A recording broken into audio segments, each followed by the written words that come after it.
7 members, 1 label, and a string of decisions that left millions of fans asking the same question: why? BTS didn't just change K-pop, they rewired the entire global music industry.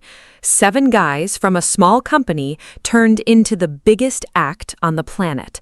Grammy-nominated, UN-speaking, record-shattering artists with a fan base that moves markets. So when Hybe, the company behind it all, makes a decision that affects even one of those 7 members, the ripple effect is enormous. And lately, there have been several. From solo rollouts that felt uneven, to promotional strategies that raised eyebrows, to project timelines that didn't quite add up, armies have been watching closely, and they have questions. Now, this isn't about rumor or fan wars. This is about looking at what actually happened. Verified moves, public statements, and real outcomes. And asking a straightforward question: did Hybe make the right call? We're going through all 7 members, one by one, starting from number 7 and building to the single most pivotal decision of them all. Let's get into it. Number 7, Jimin. The spotlight is on. To understand why Jimin's situation sits at the start of this list, you need to understand one thing first. Park Jimin is, by virtually every measurable metric, one of the most popular solo artists to emerge from K-pop, period. His individual brand power is staggering. He has consistently ranked among the most followed K-pop idols on social media. His name trends globally with almost no effort, and his solo music has shattered records that entire groups struggle to reach. So when Hybe's handling of his solo career raised questions, people noticed, not just armies, but the music industry at large. Let's start with the facts. In March 2023, Jimin released his debut solo album, Face. The album debuted at number 2 on the Billboard 200, an impressive feat for any solo artist, let alone a K-pop soloist releasing his first ever independent project. The lead single, Like Crazy, went even further. It debuted at number 1 on the Billboard Hot 100, making Jimin the first Korean solo artist in history to top that chart. Not the first K-pop idol, the first Korean solo artist. That distinction matters because it placed Jimin in a category that transcended genre labels entirely. Now here's where things get interesting. Despite the historic performance, the promotional window for Face was notably compact. Jimin's active promotion period was relatively short compared to what fans expected for an album of that magnitude. There were limited variety show appearances, fewer media engagements than some anticipated, and a general sense among armies that the rollout didn't fully match the scale of what Jimin had achieved. For an artist who had just made Billboard history, the promotional support felt, to many observers, restrained. Was this a strategic decision? Possibly. Hybe may have calculated that Jimin's organic reach was powerful enough to carry the album without an extended promotion cycle. And in fairness, the numbers supported that theory to some degree. Face sold millions of copies and, like crazy, dominated charts worldwide. But the question armies raised wasn't about whether the album succeeded. It was about whether it could have reached even further with a fuller push. Then came Muse. Released in July 2024, Jimin's second solo album arrived while he was already serving his mandatory military enlistment, having entered service in December 2023. The album was prepared before his enlistment, and its lead single, Who, was released into a landscape where Jimin himself couldn't actively promote it. No music stages, no interviews, no live performances. The song had to stand entirely on its own. And it did, spectacularly. Who climbed the Billboard Hot 100 steadily, fueled by viral moments on social media, organic streaming growth, and genuine public interest. It eventually reached number 1, making Jimin a 2-time Hot 100 chart topper as a solo artist. The trajectory of Who was remarkable because it followed a pattern almost unheard of in K-pop, a slow burn rise driven not by concentrated promotional firepower, but by the song's quality and the public's genuine connection to it. But that success also sharpened the underlying question. If Who could reach number one with essentially zero active promotion from either the artist or the company, what could it have achieved with a full-scale campaign? And more broadly, what does it say about Hybe's promotional philosophy when an artist generates those numbers with what fans perceived as minimal company support? Armies were vocal about this. Across social media platforms, the conversation wasn't rooted in speculation, it was rooted in observable patterns. Fans pointed to the contrast between Jimin's commercial results and the level of visible company support, arguing that an artist generating those numbers deserved a promotional ecosystem that matched his impact. Some compared his rollout to how other major labels handled their flagship solo acts, noting differences in media placement, playlist pitching, and advertising spend. Hybe, for its part, has never publicly addressed these specific criticisms in detail. The company's general stance has been that each member's solo activities are planned in close consultation with the artist, and that strategies are tailored to individual goals and circumstances. That's a reasonable corporate answer, but it doesn't fully satisfy fans who watched Jimin break records with what they perceived as one hand tied behind his back. There's also the broader context of Jimin's individual influence, his endorsement deals, his fashion presence, his cultural impact in markets from East Asia to the Americas. All of these factors make him a commercially significant figure well beyond music. Decisions about how to position and promote an artist of that caliber carry real financial and strategic weight. Getting it right means maximizing not just album sales, but an entire ecosystem of brand partnerships, touring revenue, and long-term career trajectory. And that's the core of the conversation around Jimin. It's not that Hybe made a disastrous decision, it's that the decisions they made seemed, to a significant portion of the fanbase, to undervalue an artist who was consistently over-delivering. When someone tops the Hot 100 twice as a solo act, and your fanbase is still asking, why wasn't more done, that gap between results and perceived support becomes a story in itself. Jimin's situation opens this list because it establishes a theme you'll see repeated as we go through the remaining members: the tension between what BTS members achieve individually and how the company structures the path around those achievements. And if you think the questions around Jimin's promotions were pointed, wait until you hear what happened with J-Hope, because that decision didn't just raise eyebrows, it sparked a full-blown debate. Number 6. J-Hope, a shocking decision. Jungkook, J-Hope, has always been the member who moves first. He was the first BTS member to release a full solo album under the group's Chapter 2 era. He was the first South Korean artist to headline a major American music festival. And in many ways, he became the first test case for how Hybe would handle BTS's solo endeavors. That's exactly why the decisions surrounding his career carry so much weight, because they set the template. And the template, as armies quickly pointed out, had some serious questions baked into it. Let's go back to July 2022.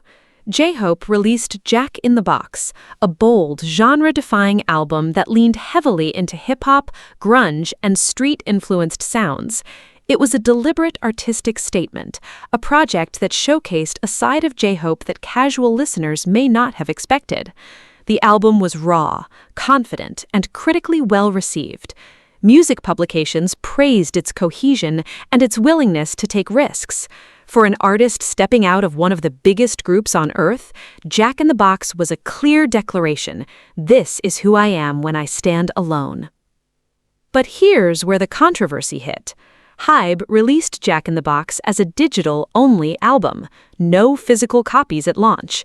In an industry where physical album sales are a critical driver of chart performance, particularly on the Billboard 200 and major Korean charts like Hanteo and Gaon, this decision immediately put J-Hope at a measurable disadvantage. Physical sales aren't just collector's items in K-pop, they are a strategic chart weapon. Every major K-pop release banks on physical album numbers to secure high debut positions, and for good reason. The Billboard 200 formula weighs pure sales heavily, and a strong first-week physical number can be the difference between a top 5 debut and a top 20 entry. By choosing a digital-only format, Hybe essentially entered J-Hope into a chart race with one leg in a cast. Jack in the Box debuted at number 17 on the Billboard 200, a respectable number by most standards, but ARMYs immediately did the math. Given BTS's fanbase purchasing power and J-Hope's individual popularity, a physical release could have pushed that number significantly higher. Fans didn't have to speculate. They could point to the sales trajectories of other BTS solo projects that included physicals from day one and compare the outcomes directly. A physical version of Jack in the Box did eventually arrive, but in the form of a Weverse album, a small digital card format rather than a traditional CD package. While it provided some physical sales avenue, it wasn't the standard full package album release that maximizes chart impact. The timing also meant the initial chart window, the crucial first-week period that defines an album's commercial narrative, had already passed. The question fans asked was straightforward. Why would you debut the first BTS solo album of Chapter 2 without the basic tools needed to compete at the highest level? This wasn't an indie artist making a scrappy independent release. This was a member of BTS, backed by one of the largest entertainment companies in South Korea. The infrastructure existed, the demand existed. The decision not to use it felt, to many, like an unforced error. Now layer this against what J-Hope accomplished in the same period. Just weeks after releasing Jack in the Box, he headlined Lollapalooza Chicago in July 2022. He became the first South Korean artist to headline a major U.S. music festival. Not a side stage, not a guest slot, but a full main stage headline set. The performance was electric.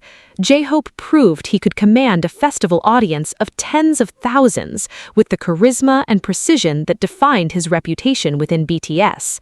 Media coverage was overwhelmingly positive. It was a landmark moment for Korean artists in the Western live music space. And yet, the follow-through raised its own set of questions. A Lollapalooza headline set is the kind of cultural moment that, in a well-oiled promotional campaign, gets leveraged for months. TV appearances, radio pushes, sync licensing, brand partnerships built around the momentum. ARMYs observed that the post-Lollapalooza promotional wave felt muted relative to the significance of the achievement. The moment was historic, but the machinery around it didn't seem calibrated to extract its full value. In March 2023, J-Hope released the single On the Street featuring American rapper J. Cole, a collaboration that signaled serious artistic credibility. Shortly after, in April 2023, he enlisted for his mandatory military service, becoming one of the earliest BTS members to do so. His enlistment meant that any remaining promotional windows closed entirely. He was discharged in October 2024, and in the period surrounding his service, Hybe released Hope on the Street Volume 1 in March 2024, a project tied to his documentary series of the same name, which explored his roots as a street dancer. The documentary was a genuine, intimate look at J-Hope's artistry, and the accompanying album showcased his versatility. But again, the release came while he was serving, limiting active promotion to essentially zero. When you line up the full timeline, digital-only debut album, limited post-Lollapalooza momentum, pre-enlistment single, a release during military service, a pattern emerges that troubled fans. Each individual decision might have a rational explanation, but the cumulative effect was that J-Hope's Chapter 2 solo era, despite being artistically rich and historically significant, never seemed to receive the full commercial infrastructure that his output warranted. J-Hope took creative risks. He delivered performances that made history. He collaborated with artists that validated his standing in the global hip-hop community. And through it all, the structural decisions around his releases left fans wondering whether the company was building a launch pad or just letting him fly on his own thrust. That tension between artistic achievement and corporate strategy is something you'll see amplified with our next member, because when it comes to global attention and the pressure that comes with it, nobody in BTS carries quite the weight that Jungkook does. Number 5. Jungkook, under immense pressure. If there's one BTS member whose solo era felt like a sprint against a closing door, it's Jungkook. Not because he lacked talent or public interest, quite the opposite. Jungkook entered his solo chapter as arguably the most globally recognized face of BTS, with a fan base that spans every continent and a mainstream crossover appeal that few K-pop soloists have ever matched. The demand was there. The audience was ready. What wasn't there was time. And the way Hybe managed that ticking clock is where this conversation gets complicated. Here's the timeline, and it matters. BTS announced their shift toward individual activities in June 2022. From that point, each member began rolling out solo projects at different intervals. Some members moved relatively quickly. J-Hope released Jack in the Box within weeks. Others took a more gradual approach. Jungkook, despite being one of the most commercially viable solo prospects in the entire group, didn't release his first official solo single until July 2023, more than a full year after Chapter 2 began. That single was 7, featuring American rapper Lotto, and it was enormous. 7 debuted at number 1 on the Billboard Hot 100, making Jungkook the fastest BTS member to reach that position as a soloist. The song was a summer anthem, bright, catchy, perfectly calibrated for mainstream radio and streaming playlists alike. It racked up hundreds of millions of streams in its first few weeks and cemented Jungkook's standing as a genuine global pop force. Then came 3D featuring Jack Harlow in September 2023, then Standing Next to You, and his full debut album, Golden, on November 3, 2023. And then, barely a month later, on December 12, 2023, Jungkook enlisted for mandatory military service. Read that sequence again. First solo single in July, full album in November, military enlistment in December. Jungkook's entire solo album era, the launch, the promotion, the follow-through, was compressed into approximately 5 months. 5 months. For context, most major label solo debuts are supported by promotional cycles that last anywhere from 6 months to over a year. Pre-release teasers, lead singles spaced weeks apart, music show promotions, variety show circuits, international press tours, concert announcements. These elements are typically spread across a generous timeline to build and sustain momentum. Jungkook got a fraction of that window, and he had to fit everything, recording, releasing, promoting, and wrapping up before his enlistment date arrived. The result was a body of work that performed extraordinarily well by the numbers, but left fans asking an uncomfortable question. Why wasn't this started sooner? The enlistment timeline wasn't a surprise. South Korean military service is mandatory for male citizens, and the general timeline for BTS members had been publicly discussed for years.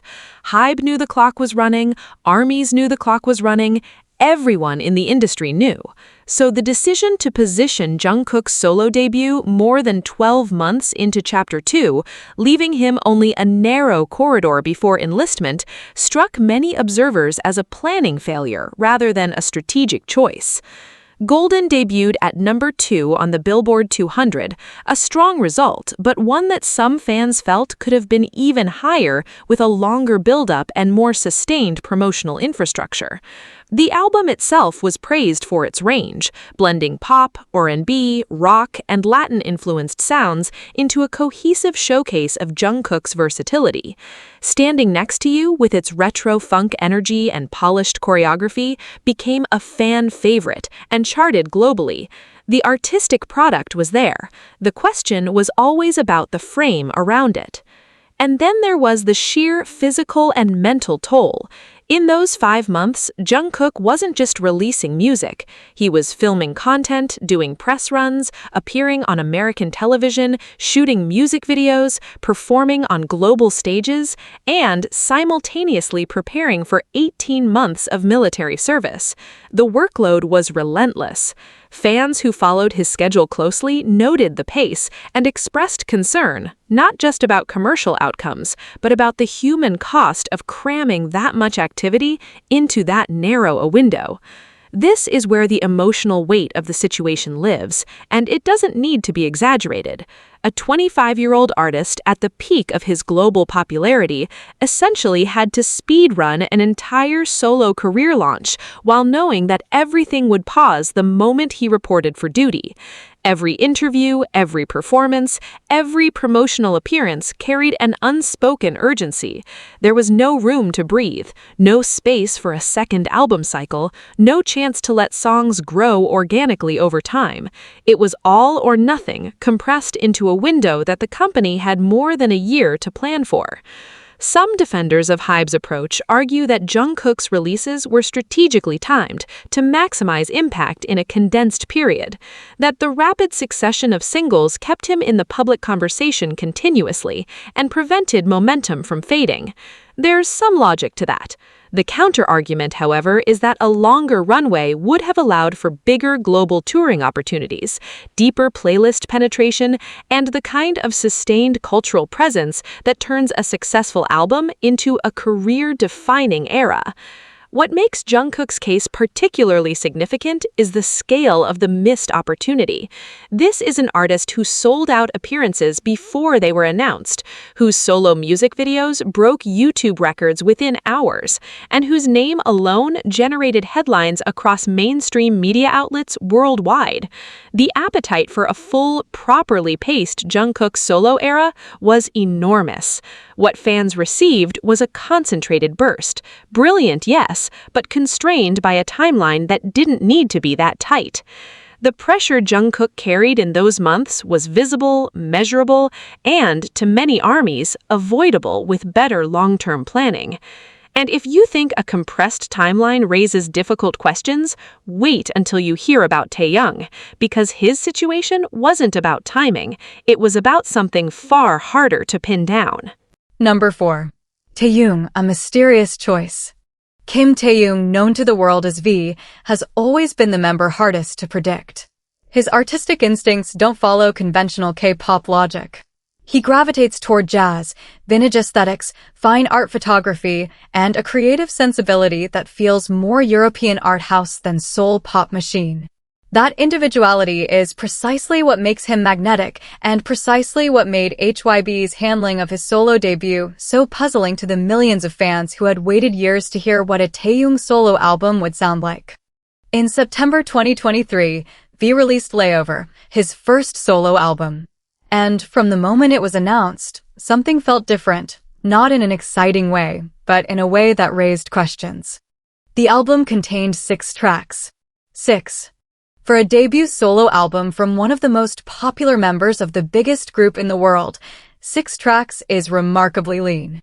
To put that in perspective, Jimin's Face had 6 tracks as well, but it was positioned more as an introductory statement with a focused concept. Jungkook's Golden, released just 2 months after Layover, contained 11 tracks. J-Hope's Jack in the Box had 10. When fans compared the scope of these projects side by side, V's offering felt notably smaller, not in quality, but in sheer volume. And the question of why became an immediate talking point. The music itself was beautiful. Layover leaned into soft jazz, R&B balladry, and a dreamy, atmospheric sound palette that reflected Taehyung's personal musical taste with striking clarity. Lead single Slow Dancing was elegant and warm, built around acoustic guitar and Taehyung's rich baritone. Pre-release track Rainy Days set a melancholic, intimate tone. The album wasn't trying to chase viral moments or Hot 100 mechanics. It was a mood piece, a carefully curated emotional landscape designed to be felt rather than consumed. And it performed. Layover debuted at number 2 on the Billboard 200, matching Jimin and Jungkook's peak positions on that chart. It sold millions of copies globally. The commercial results proved what everyone already knew. Taehyung's fanbase is massive, loyal, and ready to show up regardless of genre or format. The demand was never in question. But the structure around the release left fans deeply uncertain about what was happening behind the scenes. The promotional cycle for Layover was minimal. Taehyung did a limited number of media appearances, far fewer than what a project of this commercial scale would typically warrant. There were no music show performances for the album's singles, a notable absence in the K-pop promotional ecosystem, where music show stages are considered a standard and essential part of any major release. For ARMYs accustomed to seeing BTS members dominate weekly music programs, the absence was conspicuous. Hybe positioned Layover as a personal, intimate project, more of an artistic statement than a commercial campaign. And if that was genuinely Taehyung's preference, it's a respectable creative choice. Artists have every right to define the terms of their own releases. But the lack of transparency around the decision-making process is what fueled speculation. Was this Taehyung choosing a quieter, more personal rollout? Or was this the company limiting the scope of his debut for strategic reasons that were never communicated to fans? That ambiguity, the gap between what fans could see and what they couldn't, is what defines Taehyung's situation as a mysterious choice. The information available to the public didn't paint a complete picture, and in the absence of clarity, ARMYs filled the space with their own interpretations.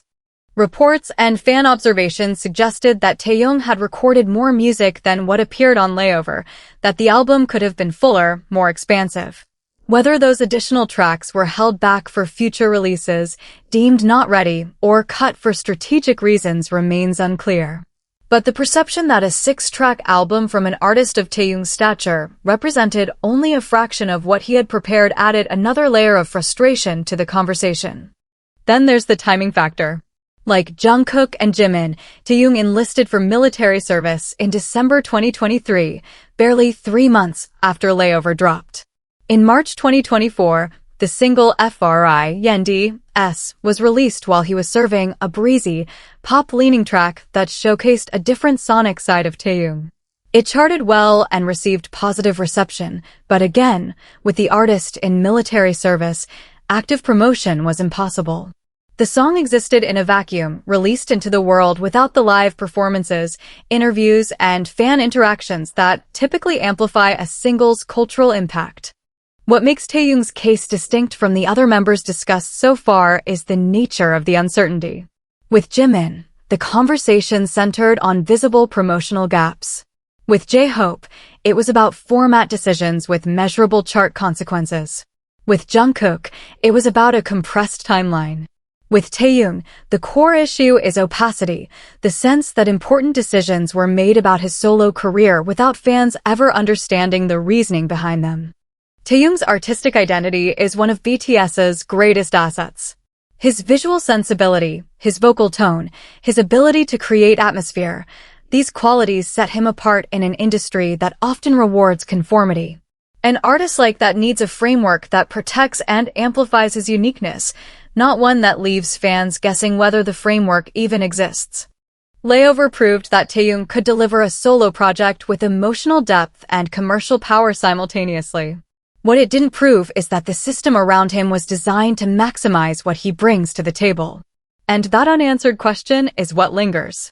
If opacity defined Taehyung's situation, the next member on this list faces something different entirely, a case where the decisions were visible, the stakes were high, and the debate among ARMYs cut straight to the heart of what a solo career should look like. Let's talk about Jimin. Number 3. Jimin, a bold move. Here's a fact that still stops ARMYs mid-conversation whenever it comes up. Kim Seokjin, Jimin, was the first BTS member to enlist for mandatory military service, and the only one who entered without a solo album. Let that sit for a moment. Every other BTS member either released a full solo album before enlisting or had one prepared for release during their service period. J-Hope had Jack in the Box. Jimin had Face. Jungkook had Golden. Taehyung had Layover. RM had 2 full solo albums. Suga had already built an extensive solo discography under his August D name. Jin, the eldest member, the one who faced the enlistment deadline first and most urgently, went into the military in December 2022 with a single. One single. That single was The Astronaut, released in October 2022. It was a collaboration with Coldplay, co-written by the band alongside Jin, and it was genuinely lovely, a warm, emotional track that carried real weight given the context of its release. Jin performed it live at a Coldplay concert in Argentina, standing in front of tens of thousands of fans in what felt like both a celebration and a farewell. The song charted well, reaching #1 in multiple countries and debuting in the top 5 of the Billboard Hot 100. As a standalone moment, it was meaningful. But as the entirety of Jin's pre-enlistment solo output, that's where the conversation shifts. ARMYs had been waiting for a Jin solo album for years. His vocals, a clean, powerful tenor with a distinctive emotional clarity, had been a defining element of BTS's discography. Songs like Epiphany, Awake, Moon, and Abyss showcased an artist capable of carrying deeply personal material with grace and restraint. The foundation for a compelling solo project was already laid within BTS's catalog. All it needed was the space to expand. That space never materialized before enlistment. And the timing makes this particularly hard to frame as anything other than a prioritization issue. BTS announced their pivot to solo activities in June 2022. Jin enlisted in December 2022. That's a 6-month window, tight, but not impossible. J-Hope managed to record and release Jack in the Box, headline Lollapalooza, and execute a full promotional cycle within roughly the same time frame. The infrastructure to produce and release a solo album within that window clearly existed at Hybe. It just wasn't deployed for Jin. Why? That question has never been fully answered in public. Hybe has not provided a detailed explanation for why Jin's solo album was deferred past his enlistment date while other members received theirs. Some industry observers speculated that the company prioritized members whose solo commercial profiles were considered more immediately viable in international markets. Others suggested that Jin himself may have needed more time to develop his solo artistic direction. Both theories are plausible. Neither has been confirmed. And in the absence of a clear explanation, the optics remained. The member who sacrificed first received the least preparation. Jin was discharged on June 12, 2024, becoming the first BTS member to complete his service. His return was a major event. ARMYs organized celebrations worldwide, and his discharge was covered by international media. The emotional resonance of Jin walking out of the military and back into public life was enormous. He was greeted by all 6 BTS members, a reunion moment that became one of the most shared images in K-pop that year. In the months following his discharge, Jin threw himself into activities, but notably, the initial emphasis leaned toward variety and entertainment programming rather than music. He appeared on Korean variety shows, showcased his well-known humor and personality, and reconnected with the public through a medium where he naturally shines. These appearances were popular and endearing. Jin has always been one of the most naturally entertaining members of BTS, and his variety skills reminded audiences why he was beloved beyond his vocal abilities. But for fans waiting for the album that should have existed before he ever put on a uniform, the wait continued. Hybe, Jin's debut solo album, was finally released on November 15, 2024. The album was exactly what its title promised: warm, sincere, and radiating a genuine sense of joy. Lead single Running Wild carried an upbeat, feel-good energy that matched Jin's post-discharge mood. The project was personal, unpretentious, and carried the kind of emotional honesty that resonated with listeners who had followed Jin through enlistment and back. It was well received by fans and performed solidly on charts. And yet, the timing invited an inevitable comparison. By November 2024, Jin had been out of the military for 5 months. His album arrived nearly 2 full years after his enlistment, 2 years after a window existed to release it, and more than 2 years after every other member had begun building their solo catalogs. In the competitive landscape of global pop music, 2 years is a long time. Trends shift, attention fragments, and the cultural moment that existed in late 2022, when BTS's Chapter 2 was the biggest story in music, had evolved considerably by late 2024. The core issue with Jin's situation isn't about the quality of his work. Hybe proved he could deliver a cohesive, emotionally resonant solo project. The Astronaut proved he could create a single with global reach. The issue is about sequence and priority. Jin was asked to go first into service, but was positioned last in the solo album rollout. He bore the most immediate personal cost of the enlistment timeline while receiving the least solo preparation before that cost was paid. That inversion, first to sacrifice, last to receive, is what makes Jin's case one of the most emotionally charged on this list. It's not just a business decision. It's a question of fairness, and armies feel that deeply. But if you think Jin's situation sparked strong feelings, the next member's story generated something even more intense, a genuine, full-scale controversy that went beyond promotions and timelines into the very core of artistic identity. Suga's chapter is next. Number 2. Suga, major controversy. Min Youngie's solo chapter didn't just generate discussion. It generated headlines, the kind that extended far beyond music forums and fan communities into mainstream Korean media, public debate, and national conversation.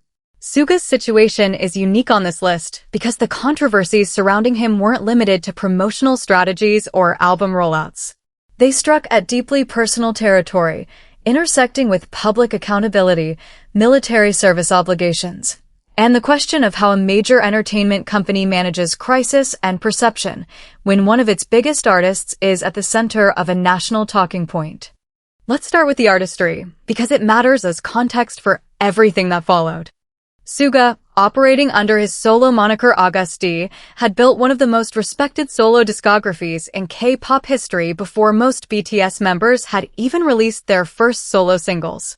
His debut mixtape, August D, dropped in 2016 and was immediately recognized for its raw honesty, tackling mental health, industry pressures, and personal trauma with a lyrical directness that was uncommon in the idol landscape. The follow-up, D2, arrived in 2020 and expanded his sonic range while maintaining that unflinching candor. By the time Chapter 2 began, Suga didn't need to introduce himself as a solo artist. He already was one. In April 2023, he released D-Day, the final installment of his August D trilogy. The album debuted at number 2 on the Billboard 200 and was accompanied by the documentary Suga, Road to D-Day, which offered an intimate look at his creative process and the emotional weight of closing out a project he'd been building for 7 years. D-Day was dense, ambitious, and deeply personal, a body of work that cemented Suga's standing as one of the most serious musical minds in the K-pop sphere. He then launched the Suga August D Tour, a solo world tour that ran from April to August 2023. He performed across Asia and the United States, selling out arenas and delivering shows that showcased his range as a performer, not just a rapper and producer, but a full-stage artist capable of carrying a 2-hour solo concert. The tour was a critical and commercial success. Artistically, Suga was operating at his peak. And then, in August 2022, a year before his tour even began, an incident occurred that would cast a long shadow. Suga was found by police after falling off an electric scooter near his home in Seoul's Hanam-dong neighborhood. He had been riding while intoxicated. His blood alcohol level was reported to be above the threshold for license revocation under South Korean traffic law. He was booked for violating the Road Traffic Act, and the incident became immediate front-page news. Suga issued a public apology. He acknowledged his mistake without equivocation, taking full responsibility and expressing regret to fans, the public, and his fellow members. Hybe also released a statement apologizing on behalf of the company. Prosecutors ultimately imposed a fine, and the legal matter was resolved. but the reputational impact was significant. In South Korea, where public figures, particularly idol stars, are held to exacting behavioral standards, a DUI offense carries substantial social weight regardless of the circumstances. What drew scrutiny toward Hybe specifically was how the company managed the aftermath. Some observers felt the initial response was slow and insufficient, that the company's crisis communication didn't match the seriousness of the situation. Others argued that Hybe handled it appropriately by allowing Suga to address the matter personally and directly. The debate about corporate responsibility versus individual accountability played out publicly, and opinions within the ARMY fandom itself were divided, a rare occurrence for a community known for its unity. Then came the military service controversy. Suga enlisted on September 22, 2023. Rather than serving as an active duty soldier, he fulfilled his obligation as a social service agent, a form of alternative military service available in South Korea to individuals with qualifying medical conditions. Suga's eligibility was based on a documented shoulder injury, a labral tear he had sustained before BTS's debut and which required surgical repair in 2020. The condition was genuine, medically verified, and the alternative service assignment was determined through the standard Military Manpower Administration evaluation process. None of that prevented it from becoming a national talking point. In South Korea, the topic of celebrity military service is perennially sensitive. Public expectations for male celebrities to serve in active duty roles are deeply rooted in cultural norms around national duty and sacrifice. When high-profile figures serve in alternative capacities, even for legitimate medical reasons, public reaction can be swift and skeptical. Suga's case was no exception. Korean media ran extensive coverage debating whether his service type was appropriate. Online forums were flooded with opinions. The conversation extended beyond Suga as an individual and into broader societal debates about fairness, privilege, and public perception. Hybe's handling of this moment was again scrutinized. The company confirmed the medical basis for Suga's service assignment, but offered limited public commentary beyond the basic facts. For some, this restraint was appropriate. A medical matter is personal, and over-explaining could set a problematic precedent. For others, the relative silence from the company left Suga exposed to public criticism without adequate institutional support.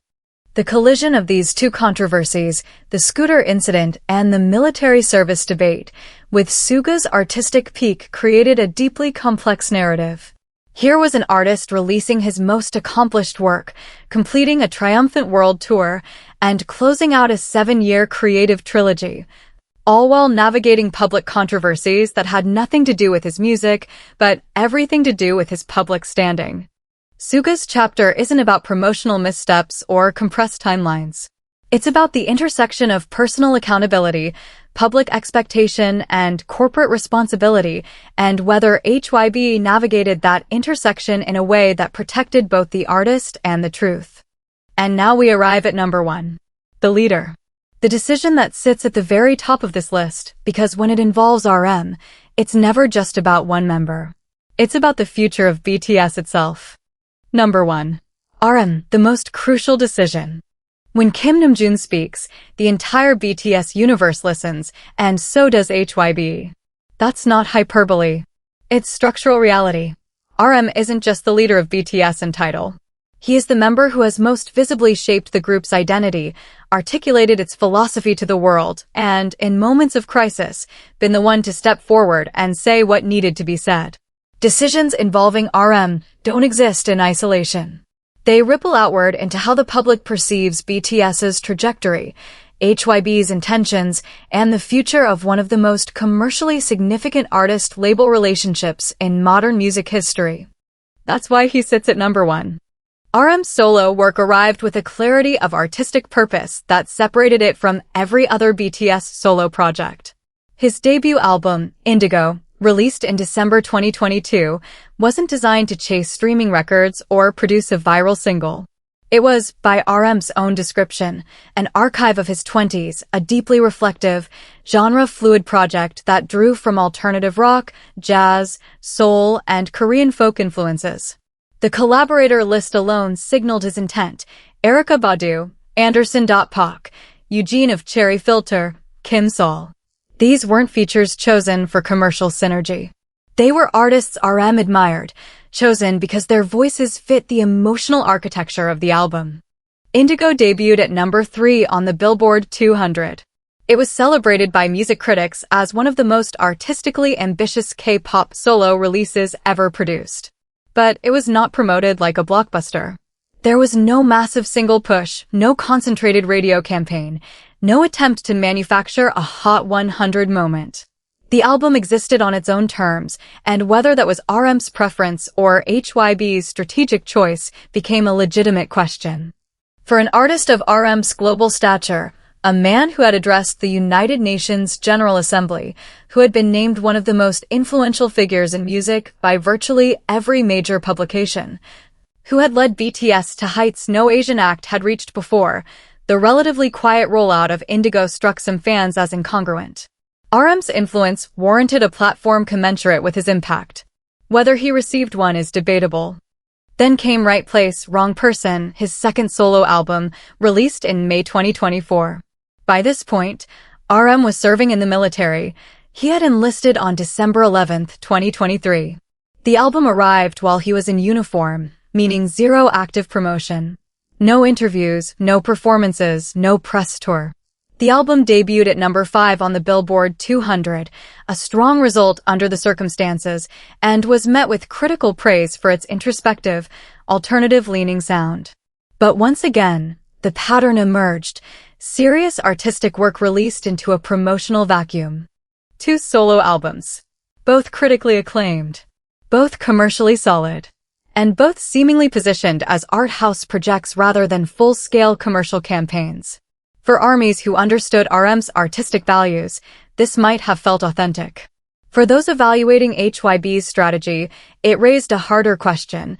Was the company allowing RM to be an artist, or was it declining to invest in him as a commercial priority? But the real weight of RM's position on this list goes beyond solo albums.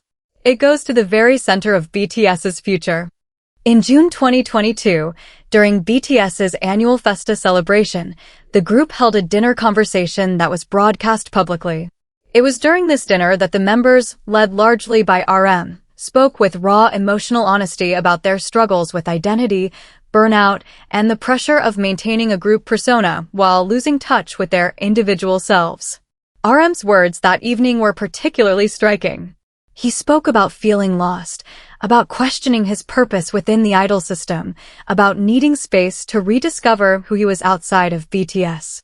It was one of the most candid public statements any active K-pop idol had ever made, and it effectively marked the beginning of BTS's transition into Chapter 2.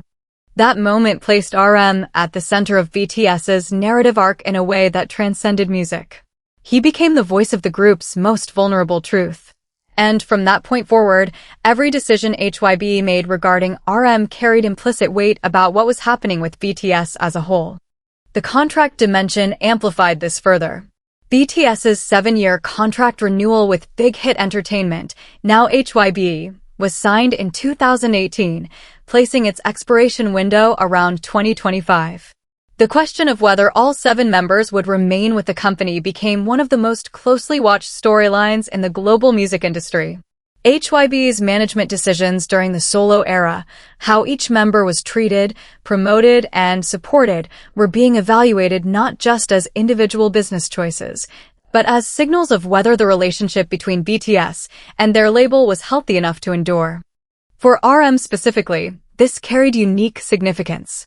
As the leader, the member who had brokered the group's relationship with their company from the earliest days, who had translated between 7 distinct artistic personalities and 1 corporate structure. His satisfaction or dissatisfaction with Hybe's direction was arguably the single most important variable in BTS's long-term future. If RM believed the company was serving the group's interests, the foundation held. If he didn't, everything was in question. Add to this the Hybe corporate turbulence of 2024, the highly public conflict between Hybe and Adair CEO Min Hee-jin, which exposed internal power struggles, governance questions, and management culture issues within the company. While that conflict centered on a different sublabel, its fallout cast a shadow over Hybe's entire artist roster, including BTS. ARMYs watched the corporate drama unfold and asked a natural question: is this the company we trust with the group we care about most? RM sits at the top of this list not because of a single controversial decision, but because every decision involving him is magnified by his position. He is the axis around which the group's future rotates. What Hybe chooses to do, or not do, with RM is, in the eyes of millions, a statement about what they intend for BTS itself. And that brings us to the final question, one that only time, and perhaps the members themselves, can answer. So here we are, 7 members, 7 stories, and 1 company at the center of all of them. What we've walked through in this video isn't gossip. It isn't fan war ammunition. It's a documented record of decisions, real ones, with real consequences, made by Hybe regarding each of the 7 individuals who make up BTS. And when you lay those decisions side by side, a pattern becomes difficult to ignore. Jimin broke Billboard records twice as a solo artist, yet his promotional infrastructure consistently lagged behind his results. J-Hope made history at Lollapalooza and delivered a critically acclaimed trilogy Closer, but entered the chart race without physical albums and watched his momentum managed rather than maximized. Jungkook was handed a 5-month window to build an entire solo career before enlisting, a timeline that produced spectacular music, but left no room to breathe. Taeyong released an album that debuted at number 2 worldwide, yet the decisions around its scope, length, and promotion remained opaque enough to fuel endless speculation. Jimin went first into military service and came out last with a solo album, a sequence that ARMYs will never fully reconcile with any strategic explanation. Suga navigated public controversies that intersected with his artistic peak, raising questions about how much institutional support he received when it mattered most. And RM, the leader, the spokesperson, the philosophical core of the group, carried the weight of BTS's future on his shoulders while his own solo work was positioned more for critical respect than commercial dominance. Each case is different. Each involves its own context, its own variables, its own set of reasonable counterarguments. Hybe is running a publicly traded entertainment conglomerate with dozens of artists, multiple sublabels, and business considerations that fans aren't always privy to. Strategic decisions that look questionable from the outside may have internal logic that makes perfect sense within the company's broader portfolio management. That's fair to acknowledge. But here's what's also fair to acknowledge: BTS is not a normal asset in that portfolio. These 7 artists generated the cultural momentum, the commercial revenue, and the global brand recognition that transformed a mid-sized Korean entertainment company into a multinational powerhouse valued in the billions. The relationship between BTS and Hybe isn't just artist and label, it's foundational. Without BTS, the Hybe that exists today doesn't exist. That history creates an obligation, not just contractual, but moral, to handle each member's career with a level of care and investment that matches what they built together. Whether Hybe has met that obligation is the question at the heart of this entire video. And, honestly, reasonable people can disagree. Some ARMYs believe the company has done its best within difficult constraints, military enlistment timelines, pandemic disruptions. The sheer complexity of managing 7 globally famous individuals pursuing different artistic paths simultaneously. Others believe that the pattern of underinvestment, compressed timelines, and opaque decision-making points to a company that has increasingly prioritized its expanding roster of newer groups at the expense of the artists who made everything possible in the first place. The truth, as it usually does, probably lives somewhere in the middle. But what matters is that the conversation is happening at all, because it means ARMYs are paying attention. Not with blind loyalty, and not with destructive cynicism, but with the kind of critical engagement that holds powerful institutions accountable. That's what a healthy fandom looks like. Not one that accepts every decision without question, but one that asks the right questions and demands honest answers. Going forward, the most important chapter is still unwritten. BTS's reunion, all 7 members back together after completing their military service, represents a moment that will define not just the group's future, but HYB's relationship with the fanbase that powers its entire ecosystem. How the company handles that reunion, the planning, the promotion, the creative freedom afforded to the members, the respect shown to what they've individually accomplished will be the ultimate verdict on everything we've discussed today. The 7 members of BTS have each proven, in their own way, that they can stand alone. The question now is whether the system around them is built to let them stand even taller, together and individually. So which decision did you find most controversial? Which member's situation concerned you the most? And what do you think HYB needs to do differently going forward? Share your thoughts in the comments. This is a conversation that matters, and your perspective is part of it. Subscribe and turn on notifications so you don't miss our next deep dive into the stories that shape BTS and the world around them. We'll see you in the next one.